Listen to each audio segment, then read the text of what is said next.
we used to play cricket, for example, soccer. Nowadays, I see, especially in British Columbia, a lot of empty land with pastures and big fields. So there was this a little animal crawling around. I thought it was like every other insect. Then I just pluck it. I pick it on the ground until they stick me on my hand. That was I have never forgotten that story. Poetry I didn't find interesting because of how it was presented. What is your source of inspiration when you write? But it's just dependent on life and how I feel in that moment. Tell me about the key message of your writing. To me, there's always going to be a message about any form of injustice, whether it's my own personal journey or a world journey. I like fairness. I like fairness in all things. All right, tell me about the culture. And when you look at the poems that you have written, which of them do you say have had more impact in you?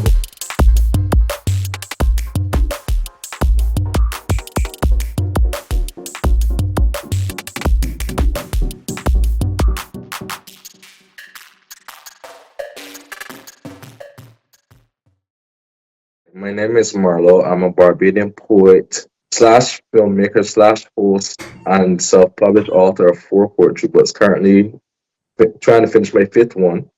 And I'm currently living in Langley, British Columbia, BC. Yeah, that's me in a nutshell. All right. No, sure. That is you. We know that there is a lot about you also because you're a poet. You are somebody who plays with words now. Oh, yeah. So that is a lot. Yeah. You're also a filmmaker, right? Yes, I am. Working on my second short film now for single mothers. We'll come to that shortly. That is lovely. Now let's learn a little bit about you, Marlo. So you were born in Barbados, right? Yes, please. Okay. Tell me what you see around you growing up. That is where we start from. Oh, I love this. For those who are blessed to be born in or live in the Caribbean, I saw a big community spirit. You know, if you didn't have your neighbors would pitch in and try to accommodate your needs. I saw beautiful beaches, hospitable people, a basic friendly environment. I saw swings when I was younger. You know, every summer, my friend Darrell, when he was alive, I would go over by him and play on the swings. We had access to parks, clean parks, the slides and whatnot. We had lovely food, flying fish and cocoa, as well as macaroni pie. Sunday was a day of family. You know, you would get excited for family day. The Sunday food will be prepared at a certain time. Growing up, we had a lot of sleepovers. My best friend, who was about to be married in May, used to spend a lot of time with him sleeping over. He would come at my house in later years when I was in my late teens and 20s, but for my childhood, I almost go over by him. Lovely. All right. Now, tell me something. What were those things that were first important to you as you were growing up? I'm trying to understand. What were those things that really make you happy as a young adolescent growing up in Barbados? Things that made me happy. Spending time with friends, especially. I didn't realize how much I treasured that until I became an adult. Everybody, although we had problems, we were more carefree and we never had an excuse to spend time with each other. As we got older and we got families, and well, for those who have families, we all got busier. So the time spent with friends and by extension family became relatively shorter. When you're at that age, when you're in your youth, you don't notice it and cherish it as much. As you become an adult, you begin to understand that you should have cherished those moments more. That's lovely. That moment we should have cherished it more. Yeah, I have a couple of books, out of two or three. Yeah, about 2 or 3 that I've written about my young adolescent years, growing up in Nigeria, the fun we used to have, just playing around and just carefree, you call it. That is so true. That is how it was for us, jumping around, hunting the lizard, going to chase the rabbit, going to do all sort of nonsense, you might call it, but there were also a lot of value in them. That was fun time. Exactly. Exactly. Our kids don't have that time now. They don't have the possibility to do that here. I just look at my son now, who is 7 years. he doesn't have that possibility to be able to live that kind of life. But of course, he lives in a different kind of world now Exactly. because all the time we are here in Italy, we just lock ourselves inside. Mm-hmm. Okay, sometimes we go to the park if we want to, but most of the case, he just grew up inside, and now he plays with the electronics, Oh, exactly. the information that is controlled, not like in the free world, like you call it, on carefree, where we organize our own thing. Mm-hmm. Because our parents never need to organize life for us in the sense that we choose what kind of thing we want to do. There were all type of games that we could play along with our peers. We go to hunt little rabbits or squirrel or snake or mushrooms Exactly. in the forest. We organize our own thing ourselves. If we want to go chase rabbit, we did it on our own. So it is impossible that we couldn't have anything to do. During Exactly. Christmas and New Year, Exactly. for example, we would build monk houses and all of that. Life was fun. Mm-hmm. And you said that life is gone. Oh yeah, we used to play cricket, for example, soccer. Nowadays I see, especially in British Columbia, a lot of empty land with pastures and big fields. And I think to myself, well, this would be a good place to play, cricket, or a good place to play soccer, and the land isn't being utilized. So I look at, because I'm always constantly out, whether it's at events or just normally out. And the kids today don't have that life. They're thinking and talking about going over to play video games. I was an avid gamer as well, but I miss those days of actually going outside and playing outside. I miss the days of before there was online multiplayer. You have friends at your house coming over, play video games, even board games. Now, I heard there are several board game places here, but I was thinking to myself, why should I go to a board game place when I could just have a few friends over, buy a board game, and have that game activity at my house?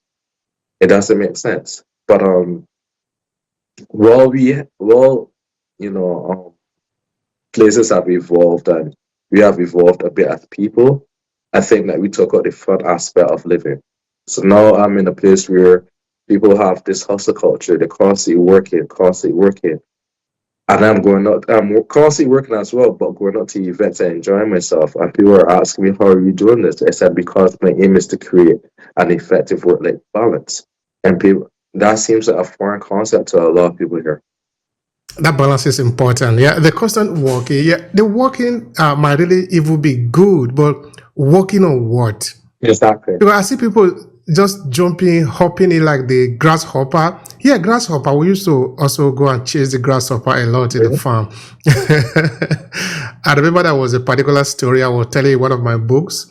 I was recounting the encounter that I had with a scorpion. That was playing around. I see this little scorpion, very fine looking, innocent animal, I thought, with an erected tail. I didn't know what this means. I am less than 5 now, probably about 4 or so, if I remember very clearly. So I saw this animal because when my grandma is weeding, I didn't know how to weed because I'm too small to weed. I will be organizing my own things in the farm, no? Yeah. Sometimes plucking the flowers of the crop. What do I know? They're just playing around, collecting all the different insects, just digging hole and putting all of them inside, just playing. So there was this a little animal crawling around. I thought it was like every other insect. Then I just pluck it. I pick it on the ground until they stick me on my hand. I have never forgotten that story. I remember my grandma had to back me on her back and start running home. And it was very far. Then there was one of our elder sister. So she made my grandma. My grandma was crying, and I was crying. Both of us were crying because the pain was too much for me. So she helped me to cry. So she saw also the way. So she had to lift me and put me on her back, and we were walking to get to the house because the pain was too much on my hands. But that is part of the adventure, no? Exactly. that we need to live, we need to Exactly. have fun, and we test out different things. I'm saying all this because I think it makes sense within what you do. You are a storyteller in that you're a poet, Yes, you're also a filmmaker. So we are speaking your language here. exactly. So how did you get into poetry? Let's start from there. I had a friend back in 2008 when Facebook first came about, and he was writing poetry daily, and he wanted me to join Facebook to read and give my analysis of what he was writing. And at that time, I was against social media, so I told him no. But he kept coming back daily, asking me the same thing. I said, okay, I'll give in. So in 2008, I started going on Facebook and reading what I posted.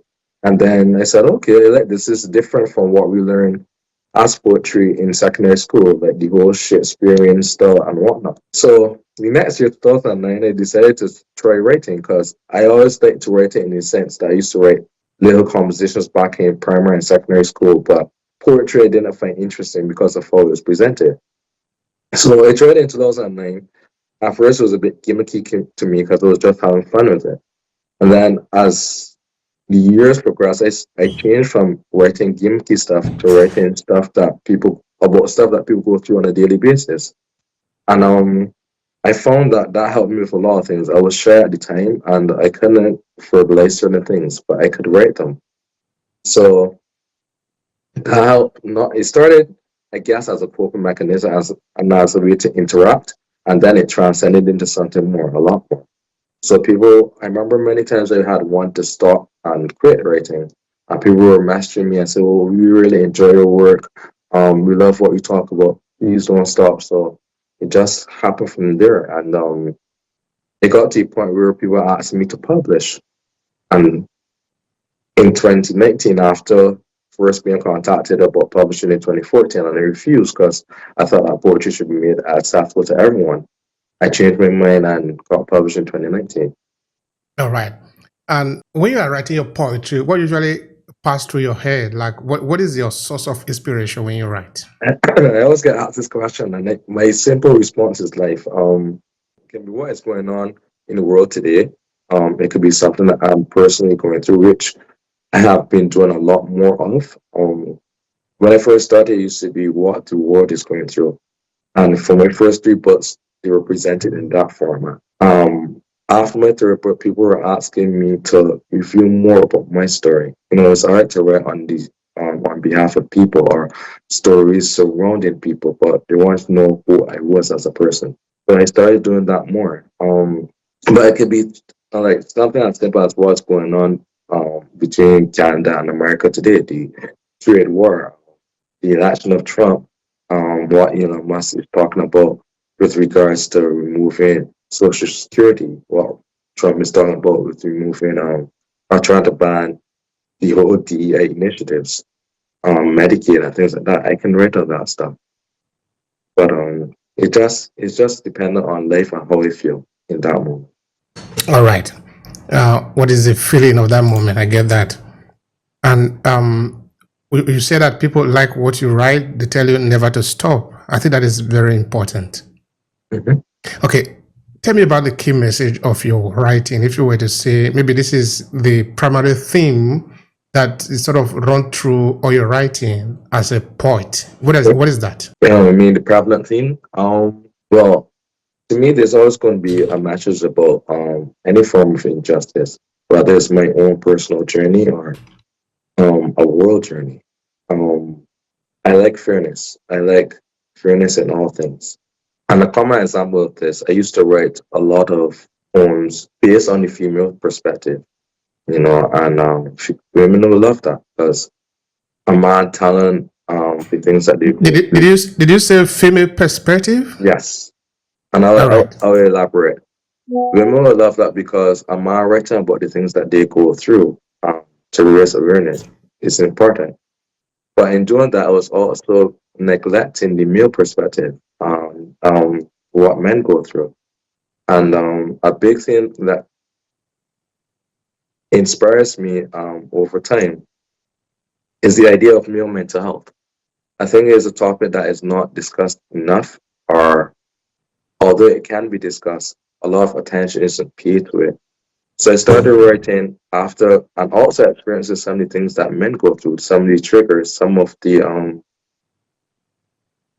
things that aren't discussed. I had to look at health as I would say a spectrum, not only based on physical well-being, but mental, emotional, occupational, and financial well-being. I had to incorporate those things into my writing. And that was what was important. I had to, since my background academically is also based on science and health. I wanted to raise awareness about disorders that people hear about but don't know about.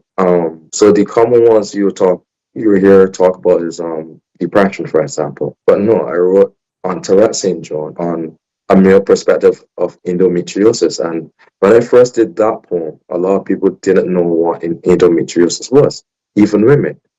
And when I broke it down, they was like, oh, I get it. And some of us have been through this, but we didn't know that this was the term for it. Men did ask me, what is that? I said, how could you have a partner and don't know what this term means? So, prevalent theme, yes, always some form of injustice because of like fairness, but I eliminated bias in my writing. It can't only be one side, I have to show all sides. Thank you so much for that. I appreciate that. How do they receive that message when you share it with people? They love it now. Even more so because it brings awareness to what is really going on, what should be discussed. But I can say that positively and I can say that negatively. Depending on who is in the audience, they might not be ready to hear that conversation. So I remember performing at one place back in 2023, and they stopped me from going to that place actually. The owner comes to me the next week that I attended, told me, your poems were fantastic. But the audience felt that they were too dark. And I was like, what do you mean too dark?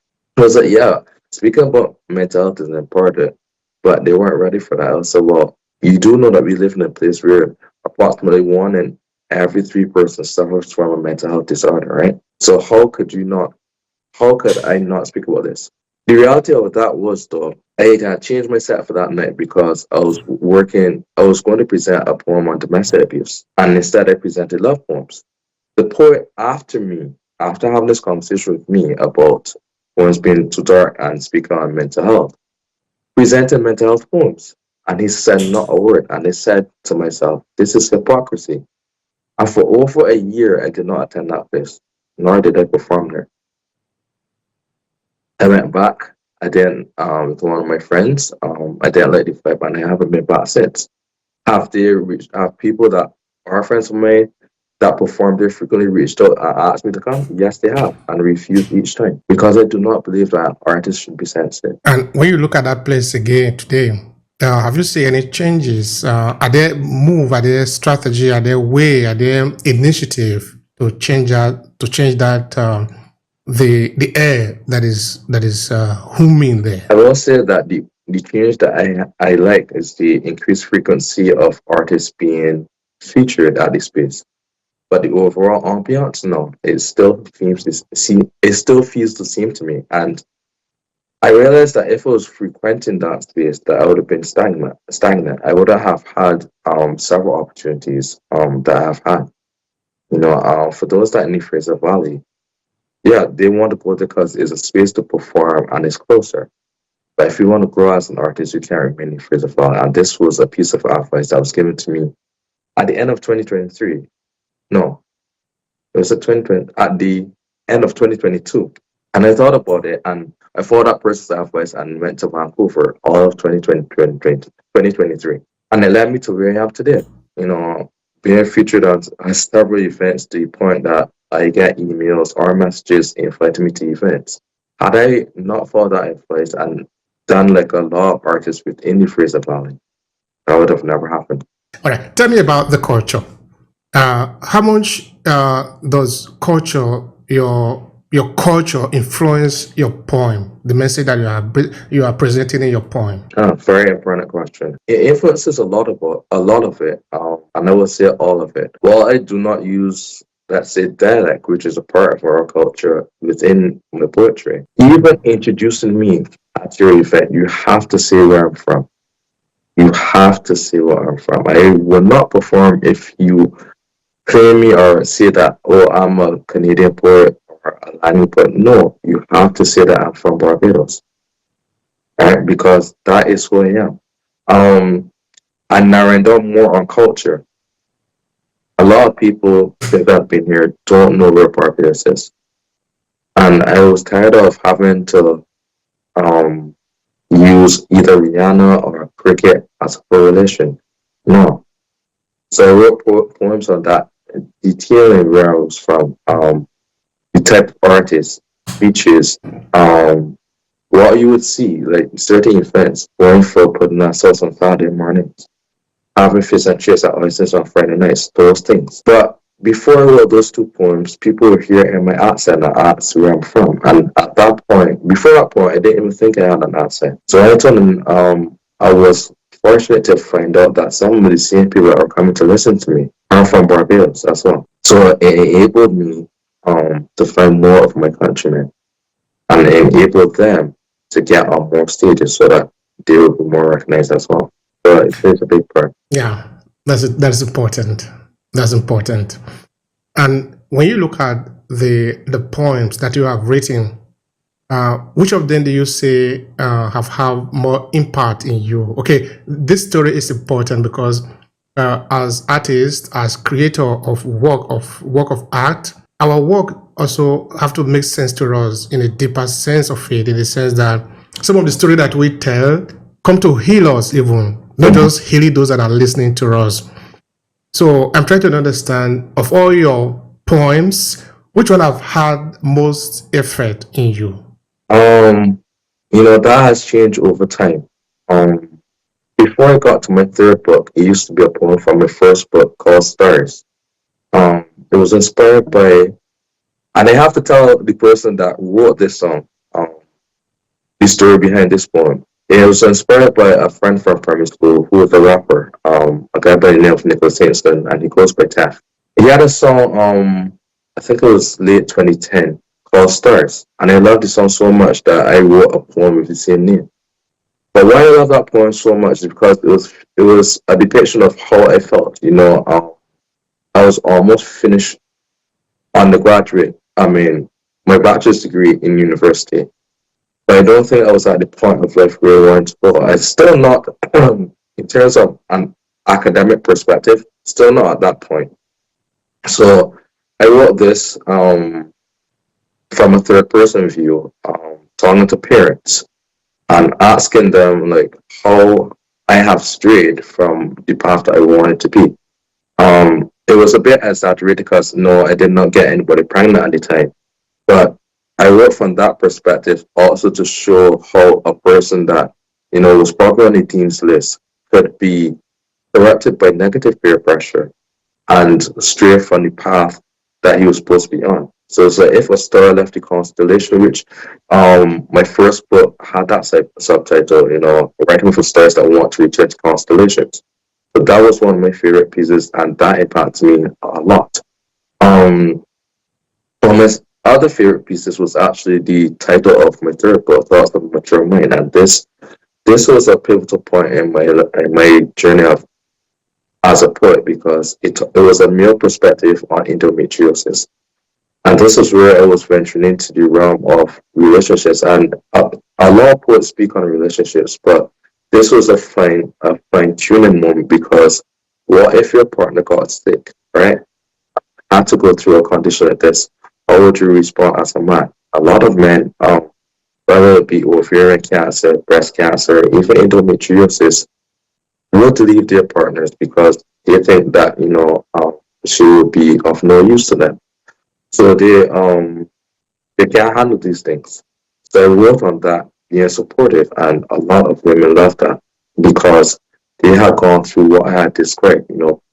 Partners not willing to be supportive. So that was at that time. Now I would say the poems that are impacting me the most that I've written recently are the ones that I have conversations with God.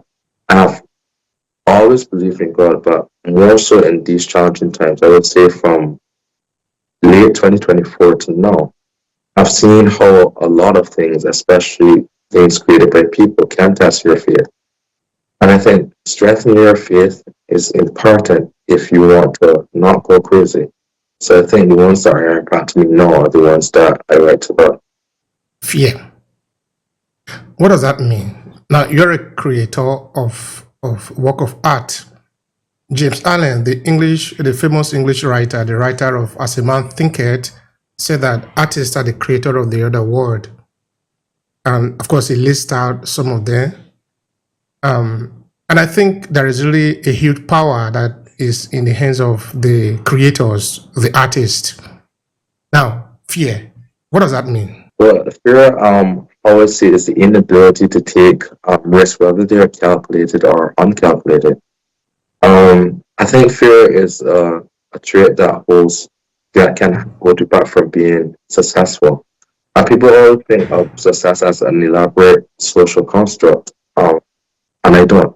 I think success could just be as simple as having a roof over your head, warm food or hot food, and clothing. But in order to reach that point of success, or however it's defined, you have to take risks. And a lot of people are afraid to take risks because they're unsure of the outcome. But that's the point. You have to, if you assist in a comfort mindset, as in you don't want to go outside of your comfort zone, then you'll never evolve as a person. You'll never become the best version of yourself. And that's what fear causes. The ability to release fear and to believe in yourself fully and unapologetically is what changes you as a person, which is what allows you to grow as a person. Thank you so much for that, Marlo. I appreciate that. Now, this same message that you are preaching in your poems, are they the same message that you preach also in your films? Tell me your journey, your trajectory in the film world. Oh, this actually happened by accident. So my ex-girlfriend and I, we were having a conversation. I think this was October 2021, and we wanted to create a poem, and this was most of my idea, but we wanted to create a poem to speak on domestic abuse, um, as a collaborative poem. It's okay for I had done many domestic abuse poems before this time, but I wanted to add a female perspective to it. So we did that. We were on the phone and writing at the same time, and we created a poem called "I'm Sorry." My friend who had worked with in Barbados was now doing film videography, and he says to me after I have posted it on my Instagram page, this would make an excellent short film. And at that time, I had never even considered that. And we went into a whole deep conversation about how messages can be portrayed, especially through the use of social media. A lot of people will see something that is written and bypass it, but a video will capture their attention. Um, it will take approximately zero point 0.3 seconds to look at a post that has written on it. But you'll see from the time you put a video, the play time is more. So I said, okay, let's have meetings and whatnot, and we did. Over the course of time, my ex and I had fallen out. So at one point, she didn't want to continue that conversion of the poem into a short film. So I just decided to continue in her absence. My friend Jonathan, I worked extensively on that first short film. He was in Barbados. I, by that time, had moved to British Columbia. So he chose the location, the actors, the voice actors. We talked about how it would work, and we even included her in some of these meetings before she got fractured, and she was on board with the idea. So that had wrapped up in actually late 2022 and going into early 2023. At that time, I was on the board of directors for Langley Arts Council here in PC. My friend David, who was also on the board, was doing the Langley City Film Festival. This was the first iteration. It's coming back again this year. And I said to him, well, I have a short film. He said, why don't you present it? I said, well, the thing about that is I didn't write it by myself. I have to ask my ex's permission. And he said, okay. How do you think that will go? I said, well, we didn't end in a pretty good place, but I reached out, asked her permission, and told her like what could have happened. After a lot of back and forth conversations, she finally granted me permission. I talked to Jonathan about it, and at least one person had to be arrested at British Columbia. So that was that. So we entered it and waited couple months. I went to the film festival, with my friend David, and it turns out that in the short film category, and again, before we got to this point, my ex came back. We had another set of arguments, and yeah. So at this in this short film, yeah, in the short film category at the Lion City Film Festival, it actually came second. Um, an idea that I didn't think would work originally. It came second, and I got introduced to the film world.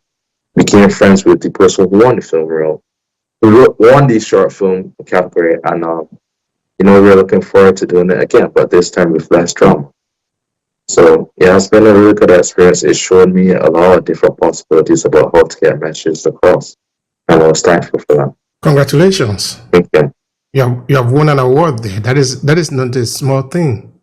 It comes second, right? Yes, That's a good thing. thank you. So now we're working on our second short film. I'm supposed to have a meeting with him today, actually, and that was another process because we had to decide which one to go with. I had at least three others that we could do. The one that I originally wanted to do was on migrant workers, but since it's set in different locations, the budget for that would have been extremely expensive. We couldn't figure out how we would include these three different locations. So, and we went down to our two other choices. One was for single moms, one was for single dads. So he says to me, you know what, we should do the single mom one first because that will create more attraction and have a bigger impact. I said, you know what, I agree. So that's the one that we're currently working on, and that should be done by July. Thank you for that. Now, but how do you really approach filmmaking? Is it the same as in poetry? What are some of the steps you need to Oh, take to get a film yeah, made? well, first, and I didn't even think about this until after doing it, about how screenwriting could work. So what we did with the first one, we actually started from the poem first. And we looked at how the poem was constructed and see how this would translate into a film, how it would be voiced over. That was where we started. And then you have to set the environment. So we will think about the location, where would the setting be, and we decided a house. Actually having a conversation in a room in the house. We had to decide who we will get to this. And since the poem was about a relationship between a male and female, that was perfect. But we are also from a predominantly black environment, so we used an all black cast from the actors, the voice actors, to the director, who was my friend Jonathan, because he had control of the project. We just wrote the poem. So there was that. And we had to decide what they were going to eat, stuff like that. Who would be perfect for the role, how they would be vetted. We had several meetings and interviews about who was going to be the lead roles and who would be the voice actors. At one point, we were wondering if the poets, as in us, who wrote the poem, would be the voice actors. And we said, you know what, we don't have to do that. So that's how the process started, and that's how we went. That's the process that we went with. Thank you so much for that. I appreciate that. I really do. Now, if you look at your poetry, your word of poetry and in filmmaking, where do you think you are spending more time, or where do you intend to spend more time? I'm trying to understand Hmm. what is occupying Yeah, you man. more and where are you going? Oh boy, this is a very good question. One that I never thought about. But I think I spend most of my time. I won't say performing. I would say most of my time writing, and in the past I didn't notice that as much, but now I'm noticing more. A lot of that time is actually going to books. Actually, um, And that's not taking away anything from performing, because I do perform a lot and I do have to write for a lot of events that I'm performing at. But in terms of longevity, I would say most of that writing goes into books, actually. With regards to the film world, I think I'm taking it step by step. I want to go more into that world because I love how the messages can be portrayed in a visual capacity. So it will be my second short film. It won't mean that that will be my last one. I think that at this point now, I'm going to delve more into the film world. So when this short film is done, I will be trying to attend a lot more film festivals, do a lot more screening. Um, to not only increase awareness about myself as a filmmaker, but to increase awareness about how poetry can be converted into film.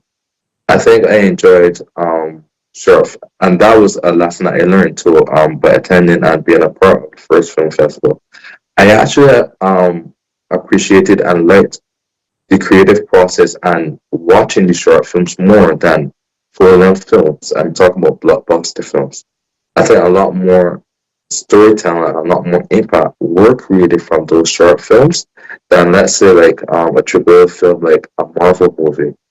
So I wanted to see more of that, and I attended short film short animated film festival a couple of months ago, and I had the same feeling. So it's not a one up. So that is where I'm going now. Thank you so much for that. Now, people that have listened to you to this point now, they are interested in learning more about you. So where can they find you? Where can they connect with you? Well, they could connect with me on my social media. I have 3 Instagram accounts, but you will more than likely get through to me on my main one, which is at the Young Gifted 24. For those that prefer Facebook or use Facebook more, if they're still on it, especially with this whole boycott because of Trump and Elon Musk, you can find my name, Marlo Browne, on Facebook. If you want to buy my books, you can look for my name on Amazon. It should bring out all my books. You could also Google my name, Marlobrown. It will take you to a lot of things that I've written, and it will take you to my social media profiles as well. Thank you so much for that, Marlo. So how do you conclude this conversation? What is your final message to Final conclude message it? to any person that wants to pick up, whether it's a pen, a phone, or anything, not only to write, but to be inspired to go after your dreams. Regardless of how crazy it may sound to other people, have to believe in yourself to go after it, because it's always a rewarding feeling whenever you accomplish it. Understand that no dream comes without sacrifice. You will have to sacrifice some things, put in more time to accomplish the dream or goal that you want to accomplish. Always set smart goals. Some people have dreams that they want to turn into goals, but they don't set a timeline on them. You have to set a appropriate and realistic time, and also know that no dream that you want to accomplish, and this is something that I have gone through and I've learned. No dream that you want to accomplish cannot be done on your own. So there's an all artist teamwork makes the dream work, yes. But what they didn't tell you is choosing the right and effective and efficient team is what is truly important and what makes you accomplish your goals. Thank you so much for that. I appreciate it. It'll be a really nice conversation here. Thank you, Marlo. Thank you. Thank you.